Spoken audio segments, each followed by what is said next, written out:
আসসালামু আলাইকুম, সবাই কেমন আছেন? আশা করি সবাই ভালো আছেন।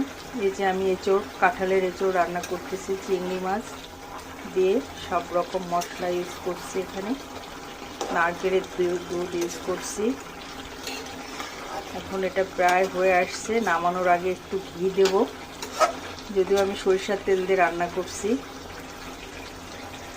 পেঁয়াজ, রসুন, মরিচ, কাঁচা মরিচ দিয়ে রান্না করছি।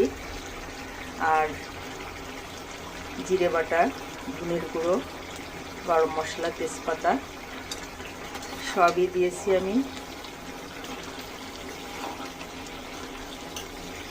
এখন এটা মাখা মাখা হয়ে গেলে নামাই নিচ্ছি। তার আগে আমি একটু,